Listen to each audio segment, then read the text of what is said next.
ब्रजभूषण कह रहा है कि 15-15 रुपए के मेडल है इन लोगों के। ब्रजभूषण शरण सिंह क्या कबाड़ी बाजार में काम करता था पहले, जो उन्हें पता है कि 15-15 रुपए के मेडल आते हैं। अगर 15-15 रुपए के मेडल आते हैं तो अपने घर परिवार में जो सारे बैठे हुए हैं फेडरेशन के अंदर सबको दिलवा दे 15-15 रुपए के मेडल।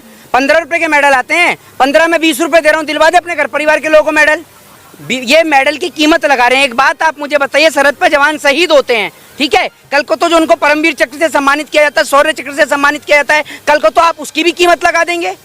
आप तो ये एक बात बताइए कि वो हमारे पूरे विश्व में परचम लहराने का काम कर रहे हैं, तिरंगे को लहराने का काम कर रहे हैं, और आप उनके मेडल की कीमत लगा रहे हैं। एक बात आप मुझे बताइए, ब्रजभूषण शरण सिंह ने इसके बाद एक लाइन और कही, उन्होंने कही कि पैसे वापस करें। जो इतने समय से इस देश के नेता हराम का खा रहे हैं, हराम की पेंशन खा रहे हैं, जो टैक्स हम पे करते हैं, उस टैक्स के पैसे से ये नेता जो है अपना वेतन भत्ता लेते हैं, पेंशन लेते हैं। कोई एक बार नेता बनता है तो एक बार की पेंशन, दोबारा चुनाव जीतेगा तो 2 बार की पेंशन, 3 बार जीतेगा तो 3 बार की पेंशन। ये क्या ड्रामा मचा रखा है अपने देश में। और आप बात करते हो कुश्ती संघ के अध्यक्ष बनने की, पेट आपका इतना निकला हुआ है, जनता बेचारी यूं हो गई, सूख गई, और इनका पेट इतना निकला हुआ है कि 2 किलोमीटर भगवा लिया तो इनकी सांस फूलने लग जाएगी, और ये कुश्ती संघ के अध्यक्ष बने हुए थे अब तक। सोच के देखिए आप, ब्रजभूषण शरण सिंह के खिलाफ कोई भी आदमी इसलिए नहीं बोलता है क्योंकि ब्रजभूषण शरण सिंह एक गुंडा है।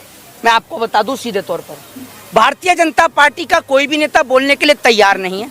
50 से 60 ब्रजभूषण शरण सिंह के डिग्री कॉलेज हैं, हेलीकॉप्टर से घूमते हैं, चार्टर्ड प्लेन लेके घूमते हैं, बढ़िया हाई फाई रॉयल्टी वाली जिंदगी जीते हैं, ठीक है। ना नरेंद्र मोदी सरकार की और ना खुद स्वयं नरेंद्र मोदी जी की किसी की भी बोलने की हिम्मत नहीं है कि वो ब्रजभूषण शरण सिंह को बुलाकर उससे बात भी कर सकें। और बात रही देश में महिला मंत्रियों की, तो भैया स्मृति ईरानी जी का ऐसा है कि जब बात उनकी बेटी की आती है तो गला फाड़ फाड़ के चिल्लाती हैं। मैं तो टीवी पर देख रहा था, जब उनकी बेटी का बाहर का मुद्दा उठा दिया था तो गला फाड़ फाड़ के चिल्ला रही थी। अगर मैं उस वक्त वहां पर होता तो मैं कह देता जी लो पानी पी लो, कहीं आपका गला खराब ना हो जाए।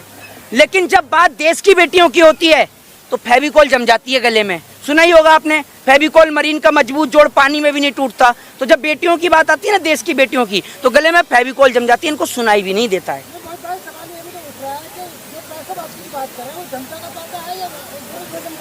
वो देश की जनता का पैसा है, और देश के लिए वो लोग गोल्ड लेकर आए हैं, स्वर्ण पदक लेकर आए हैं। पैसा क्या, किसको नहीं मिलता पैसा। ये आज जो गौतम गंभीर है, कहने को दिल्ली का सांसद है, ठीक है, 24 घंटे वहां पर बैठे रहता है, 24 घंटे क्रिकेट के ग्राउंड में। अगर कोई आदमी इसके क्षेत्र का बीमार हो जाए, उसको अस्पताल का इलाज कराने के लिए एमपी से लेटर लिखवाना हो, तो पहले ये देखना पड़ेगा कि एमपी साहब क्रिकेट के कौन से स्टेडियम में हैं, उसके बाद जाकर लिखा जाएगा। ये हालत है, ठीक है। आज लाखों करोड़ रुपए की टीम लेके बैठे हुए हैं ये लोग। इस देश की ये स्थिति है कि क्रिकेटर जो हैं वो जुए का प्रचार कर रहे हैं, और सेलिब्रिटी जो है वो गुटखे का प्रचार कर रहे हैं। ये इस देश की स्थिति हो चुकी है, और बड़ी बदहाल स्थिति है जी। स्थिति जब बदलेगी इस देश की, जो आप ये देख रहे हैं ना, जो टेलीविजन पे जो कार्यक्रम आता है 8 से 9 बजे का कार्यक्रम, अगर इस पे लगाम लगा दी जाए तो देश की स्थिति अपने आप बदल जाएगी। हैं जी, परमानेंट बेरोजगारी कोई सरकार नहीं मिटा सकती, लेकिन कम से कम रोजगार तो दे सकती है। जो 2 करोड़ रोजगार का वादा किया वो रोजगार नहीं दे सकती। नरेंद्र मोदी से किसी ने कही थी, जो आके कहा कि 2 करोड़ रोजगार देंगे, जो आके कहा कि 100 स्मार्ट सिटी देंगे, जो आके कहा कि बुलेट ट्रेन देंगे, क्या मिला। आप यहाँ के बात करिए ना, यहाँ ये चेहरा आपका देश भी तो देखे आइए। अरे आप आइए तो, अरे आप पत्रकारिता करते हैं, फिर क्या करते हैं आप। नहीं, मैं आपको जवाब दे रहा हूँ ना सर, मैं आपको जवाब दे रहा हूँ। हमने कही, अरे हमने देश के प्रधानमंत्री से कही थी कि आप 2 करोड़ रोजगार का वादा करो। हमने उनसे कही थी कि आप देश को बुलेट ट्रेन का वादा करो। हमने उनसे कही थी कि आप 15-15 लाख रुपए का वादा करो। हमने उनसे कही थी कि आप ये कहो कि आप हवाई चप्पल वाले को हवाई यात्रा कराओगे। मुंगेरी लाल भी क्या झूठे हसीन सपने दिखाता होगा जो नरेंद्र मोदी दिखाते हैं। और आप कहते हैं कि पिछली सरकार में, मतलब जो पिछली सरकारों ने किया, अगर वही ये करेंगे तो इनको हमने बदला क्यों है, किस लिए बदला है, किस लिए बदला है, सवाल का जवाब दीजिए ना।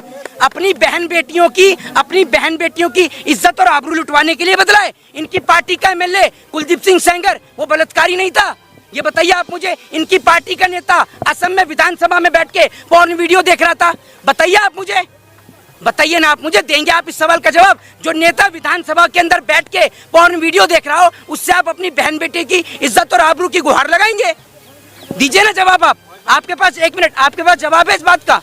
पूछिए आप, नेक्स्ट क्वेश्चन पूछिए ना सर। अरे सर आप एक नहीं 1000 पूछिए सर, अब मैं आपके सवाल का जवाब ही तो नहीं दे पाऊंगा, इससे ज्यादा तो कुछ नहीं होगा। मैं कोई भगवान तो हूं नहीं कि मेरे पास सभी सवाल का जवाब होगा। अगर मैं नहीं दे पाऊंगा तो आपसे पूछूंगा ना सर। हाँ जी, प्रधानमंत्री बन सकते। एक बात आप मुझे बताइए, जब आपको पता है कि राइट टू एजुकेशन आपका फंडामेंटल राइट है तो आपने शिक्षा क्यों नहीं ली? गलती तो आपकी है जी। हैं तो जब एडमिशन नहीं मिलता तो आपने कभी कोर्ट के अंदर आरटीआई लाके पता किया उस स्कूल में कि आपको एडमिशन क्यों नहीं मिला? आपने कितनी आरटीआई लगाई है कोर्ट में? कौन सी? एक मिनट, एक बात आप मुझे बताइए, घर परिवार में कोई तो पढ़ा होगा? घर परिवार, पूरा परिवार ही अनपढ़ है? आपने कितनी क्वालिफिकेशन ले रखी है? 12th पास हैं, आगे क्यों नहीं पढ़े आपने? एक बात आप मुझे बताइए, सारा कुछ ऑनलाइन सिस्टम है। आप कहते हैं कि आपने 12th करी है, अगर आप 12th करते हैं तो उसके बाद सुन लीजिए, 12th करते हैं, हाँ जी, एक बात आप मुझे बताइए, अगर 5वीं पास को, एक मिनट, अगर 5वीं पास को गवर्नमेंट जॉब मिलने लग गई तो ये जो जी देखिए, मैं आपको बता दूं, ये वही देश के प्रधानमंत्री जी हैं जो नोटबंदी के टाइम पर नोटबंदी की अच्छाइयां बता रहे थे। कोई सरकार से पूछे कि सरकार के पास में कौन सा ऑफिशियली डाटा है कि नोटबंदी के बाद देश में कितना काला धन आया, जरा इस सवाल का जवाब। हमारे पास आने से अच्छा है अंधभक्तों के पास जाओ और उनको बताओ कि क्या चल रहा है। वो तो समर्थन में रैली कर रहे हैं, कल ही करनी सेना ने समर्थन में रैली की। किसने? तो करनी सेना की बात नहीं कर रहा हूँ, अंधभक्तों की बात मैं कर रहा हूँ। ये तो आशिफा में कठुआ का जो बलात्कार हुआ था 8 साल की बच्ची का, और कई लोगों ने किया था, तो ये तो उनके भी समर्थन में खड़े थे, तिरंगा यात्रा निकाला था। बोले जाटो का खाट खड़ा कर देंगे। कौन? वही जो करनी सेना वाले। करे भाई, वेलकम है, करें। जवाब दे देश की सरकार। नोटबंदी के बाद और देश में कोविड महामारी के बाद कितने लोगों ने अपना रोजगार खो दिया। अभी एक भाई पूछ रहा कि कौन सी सरकार रोजगार दे देगी? जब देश में सरकारी संस्थान नहीं बचेंगे, जब देश में रेलवे नहीं बचेगा तो रेल मंत्री का क्या काम? जब इस देश में एयर इंडिया नहीं बचेगा तो ज्योतिरादित्य सिंधिया का क्या काम? जिस व्यक्ति ने कभी क्रिकेट नहीं खेला तो बीसीसीआई में मेंबर किस कीमत पे बन के बैठा है? जरा ये बताइए, जिसने कभी कुश्ती नहीं लड़ी तो WFI का सदस्य बन के कैसे बैठा है? सवाल का जवाब दीजिए ना। क्या इस देश के अंदर सारी फैसिलिटी, सारी सुविधाएं नेता और नेताओं के बच्चों के लिए? कोई एक सिंगल नेता की बात बताए मुझे जिसका बेटा सुबह उठ के RSS में लाठी और डंडा उठाता हो। एक बच्चे की बात बताइए जो बजरंग दल के अंदर हो। सबके बच्चे विदेशों में पढ़ रहे हैं। ये भाई कह रहे हैं ना कि हम तो 5वीं पढ़ के रह गए। क्यों नहीं पढ़े आप? क्यों नहीं पढ़े? इस देश के अंदर कॉन्स्टिट्यूशन ने राइट दिया है, राइट टू स्पीच का, राइट टू फ्रीडम का, राइट टू एजुकेशन का। आप फंडामेंटल राइट का यूज करिए अपने। क्यों नहीं लेते आप एजुकेशन? आज आप एजुकेशन नहीं लेते, इसीलिए तो आपको मंदिर और मस्जिद के नाम पर उछाल दिया जाता है। कोई हमसे क्यों नहीं कहता मंदिर के नाम पर? हमसे पूछो कोई मंदिर को लेकर जवाब, हम देंगे मंदिर को लेकर जवाब। अगर मंदिर इस देश को रोजगार देता तो अपना घर तोड़वा के मंदिर बनवा देता। अगर मंदिर लोगों का इलाज करता अपने घर तोड़वा के अस्पताल बनवा देता। भाई इलाज अस्पताल में होगा, ये बात आप याद रखिए। और शिक्षा जो है वो आपको स्कूल और कॉलेजेस में ही मिलेगी, मंदिर से कुछ नहीं होगा।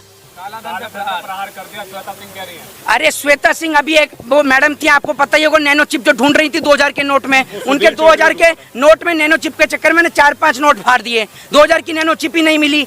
मीडिया की हालत इतनी खराब है कि मीडिया को सुनने वाले जो अंधभक्त हैं वो, उनका तो ये हाल है इस देश में कि अगर मीडिया कल को टीवी पर दिखा दे कि भैया गोबर नहीं ये च्यवनप्राश है तो आज ज्यादा अंधभक्त चाट जाएंगे। ये स्थिति है इस देश की। अगर दिखा दिए ना टेलीविजन चैनल पर कि भैया गोबर नहीं ये च्यवनप्राश है, अंधभक्त सब चाट जाएंगे। ये इस देश की स्थिति है। और हैं, एक बात आप मुझे बताइए, कहाँ से पढ़े हैं आप? कहाँ से मास कॉम जर्नलिज्म किया है आपने?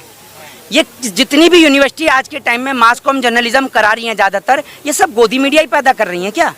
हैं?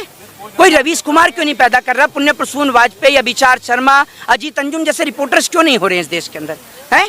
आप लोग क्या खाते हैं? आप अनाज खाते हैं नहीं खाते हैं? काय का मास्टर स्ट्रोक है?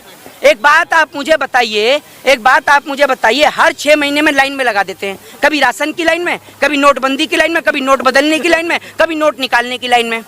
देश के प्रधानमंत्री को जब जरा सा भी फर्क नहीं है, वो जापान चले गए। देश की बहन बेटियां सड़क पर हैं, मोदी जी जापान में घूम रहे हैं। मोदी जी को कोई फर्क है क्या? कोई फर्क नहीं है, हैं? तो 2024 में जापान से चुनाव लड़ेंगे हैं? वोट तो भारत देश की जनता देगी ना, तो भारत में क्यों नहीं आते हैं? वहाँ जापान क्या करने के लिए गए हैं? इनकी संगति ऐसी है, इनकी पार्टी के नेता आप सब देख लीजिए, इनकी पार्टी का एमएलए कुलदीप सिंह सेंगर वो बलात्कारी, एक नेता विधानसभा में वो पॉर्न वीडियो देख रहा, और सबसे बड़ी बात इनका दोस्त, इनका यार जिसके लिए प्रचार किया अब की बार ट्रंप सरकार, वो ट्रंप आपको पता है किस मामले में जेल गया है? पॉर्न स्टार के मामले में जेल में गए हुआ है। अब लेके पहुंची उसके लिए अचार और पराठे खिलाइए उसे। भाई सब संगति ऐसी है, संगति ऐसी है, हैं? ये तो भैया G7 में ऐसे दिखाते हैं भैया मोदी जी को जैसे सिर्फ मोदी जी को बैठने के लिए सोफा मिला हुआ है, बाकी जो जो बाइडेन जो है वो छोले की लाइन में लगा हुआ है। जिनपिंग के कुर्ते पर जो है नहीं जिनपिंग के कुर्ते पर वो दही बल्ले गिर गए हैं, है ना? मोदी जी को सोफा मिला हुआ है, बाकी के सारे नेता दरी पर बैठे हुए हैं। यही है ना इस देश में। हमारे पास आने से अच्छा है अंधभक्तों के पास जाओ और उनको बताओ कि क्या चल रहा है। वो तो समर्थन में रैली कर रहे हैं, कल ही करनी सेना ने समर्थन में रैली की। किसने? भूषण सिंह तो करनी सेना की बात नहीं कर रहा हूँ, अंधभक्तों की बात मैं कर रहा हूँ। ये तो आशिफा में कठुआ का जो बलात्कार हुआ था 8 साल की बच्ची का, और कई लोगों ने किया था, तो ये तो उनके भी समर्थन में खड़े थे, तिरंगा यात्रा निकाला था। में कैसी बात करते हैं आप, बेवकूफी भरी बात करते हैं। एक बात आप मुझे बताइए, नरेंद्र मोदी जी की अगर विदेश नीति इतनी मजबूत होती, जितने भी अंधभक्त हैं ना अपने कान का पर्दा खोल के सुन लें। पहली बात तो उनका कान का पर्दा खराब हुआ पड़ा है, फिर भी सुन लें, जहाँ से सुनते हैं। नरेंद्र मोदी जी की अगर विदेश नीति मजबूत होती तो आज अरुणाचल प्रदेश पे चाइना ने जिस जमीन को कैप्चर किया वो जमीन खाली हो चुकी होती। अरे सुन लीजिए, नरेंद्र मोदी जी की अगर विदेश नीति मजबूत होती तो सरहद पर एक सिंगल जवान भी शहीद नहीं होता। ये बात आप याद रख लीजिए। और सुन लीजिए, विदेश नीति को मजबूत करने की जरूरत नहीं है। अगर आपको जवानों की शहादत को रुकवाना है तो विदेश नीति मजबूत मत करो। अगले दिन नेक्स्ट डे सेम डे अगर एक जवान भी शहीद हो जाए तो आप मेरा सर होगा और आपका जूता होगा। सिर्फ 10 दिन के लिए नेताओं के बच्चों को बॉर्डर पे खड़ा कर दीजिए। एक तरफ नेताओं के बच्चे इधर से इंडिया वाले और उधर से पाकिस्तान वाले बॉर्डर पे खड़े कर दिया जाए। अगर एक तरफ से भी गोली चल जाए तो भाई साहब मेरा सर होगा और आप सबका जूता होगा। एक सिंगल गोली नहीं चल सकती, क्योंकि पता है ना नेताजी के बच्चे खड़े हुए हैं, कहां से गोली चल जाएगी। असल में इस देश को डराया जाता है पाकिस्तान के नाम पर, और पाकिस्तान को डराया जाता है इंडिया के नाम पर। जबकि इंडिया वाला यहाँ आकर, इंडिया वाला वहां जाके बिरयानी खा रहा है और पाकिस्तान वाला यहाँ आके खा रहा है, दोनों खा रहे हैं।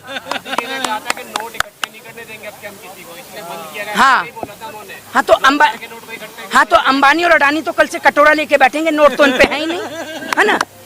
कटोरा लेकर बैठेंगे वो तो कल से। कैसी बेवकूफी भरी बातें कर रहे हैं। हाँ लिया है नरेंद्र मोदी जी नीरव मोदी को।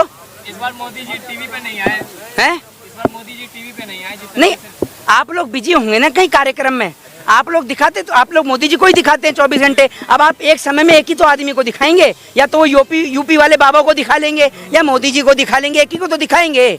मोदी जी टीवी पर नहीं आए। अभी मोदी जी वो चीते लेकर आए थे, देखा नहीं भाई साहब? जब चीते लेकर आए मैं तो देख के हैरान हो गया। मोदी जी लेके आए अफ्रीका से चीते। चीते खाना नहीं खा रहे हैं, चीतों ने आज खाना खा लिया। चीते आज यहाँ घूम रहे हैं। पता चला चीते इसलिए खाना नहीं खा रहे क्योंकि अफ्रीका से आए हैं। भैया चीते हो गया क्या हो गया? देश की जनता को खाने को रोटी नहीं है, उस पर चर्चा नहीं है। मैं आपको बता दूं, ये इंटरनेशनल इतने बड़े वाले फकीर हैं, जिस आदमी के हाथ में पैसा लग गया ऐसे खर्च कर रहे हैं। 10 लाख का सूट जीवन में नहीं पहना होगा उन्होंने, आज 10 लाख का सूट पहन रहे हैं। एक महात्मा गांधी थे जिन्होंने वस्त्रों का त्याग कर देश को कपड़ा पहनाया सूत काट कर। ये आज के टाइम के इंटरनेशनल फकीर हैं जो जनता को नंगा कर कर और खुद 10 लाख का सूट पहन रहे हैं। और आज मैं आपको लिख के दे रहा हूँ, नरेंद्र मोदी जी ने जो एक बात कही थी कि भैया, नरेंद्र मोदी जी ने जो एक स्टेटमेंट दिया था कि मैंने भीख मांग के खाए, 35 साल मैंने भीख मांग के खाई है, वही हाल इस देश की जनता का भी करेंगे। जब तक उसके हाथ में कटोरा नहीं थमा देंगे तब तक ये प्रोसीजर नहीं रुकेगा। देश की जनता को समझना चाहिए और देश की जनता को एजुकेशन, हेल्थ, डेवलपमेंट के नाम पर वोट देना चाहिए, ना कि मंदिर, मस्जिद, चर्च और गुरुद्वारे के नाम पर। जय हिंद, जय भारत, वंदे मातरम। हमारे पास आने से अच्छा है अंधभक्तों के पास जाओ और उनको बताओ कि क्या चल रहा है। वो तो समर्थन में रैली कर रहे हैं, कल ही करनी सेना ने समर्थन में रैली की। किसने? भूषण सिंह तो का करनी सेना की बात नहीं कर रहा हूँ, अंधभक्तों की बात मैं कर रहा हूँ। ये तो आशिफा में कठुआ का जो बलात्कार हुआ था 8 साल की बच्ची का, और कई लोगों ने किया था, तो ये तो उनके भी समर्थन में खड़े थे, तिरंगा यात्रा निकाला था। तो बोले जाटो का खाट खड़ा कर देंगे, कौन वही जो करनी सेना वाले। करे भाई, वेलकम है, करें, करके तो दिखाएं। तो क्या लग रहा है आपको? लोग कह रहे हैं कि जात बिरादरी की राजनीति, जात बिरादरी की राजनीति होनी ही नहीं चाहिए, लेकिन यह अंधभक्तों के दिमाग में फिट कर दिया गया है। जात धर्म क्या है जी, हम इंसान हैं। ये देखो, ये दुनिया जो है ना एक रंगमंच है, और हम यहाँ के कलाकार हैं। हमको जितना रोल मिलता है प्रकृति से, उतना रोल अदा करके देते, चाहे इस दुनिया से चले जाते हैं लोग। अभी के टाइम में इस देश में सबसे बड़ा मुद्दा है जवान, किसान और पहलवान। जवान की बात कर रहे हैं, सत्यपाल मलिक ने जो बयान दिया द वायर पे, उसके बाद जो मेन स्ट्रीम मीडिया है जिसे देश का चौथा स्तंभ कहा जाता है, वो इस मुद्दे पर से बचती हुई नजर आ रही है। उस पर कोई डिबेट नहीं नजर आ रही। कैसे करेंगे, क्योंकि वो तो धोती खोल रहे हैं ना सत्यपाल मलिक। तो अब चुनाव करीब है, तभी सत्यपाल मलिक इस तरह का स्टेटमेंट क्यों दिए? जब राज्यपाल जब वो राज्यपाल थे, इसीलिए तो कह रहा हूँ कि मीडिया जो है ना आँख की अंधी और कान की बहरी है। आज मेरी बात सुनिए यार, सत्यपाल मलिक ने क्या किसानों आंदोलन पर नहीं बोला था जब वो जम्मू कश्मीर के राज्यपाल थे? सुना था आपने? निकाल के दिखाऊं आपको वो बात? तो वो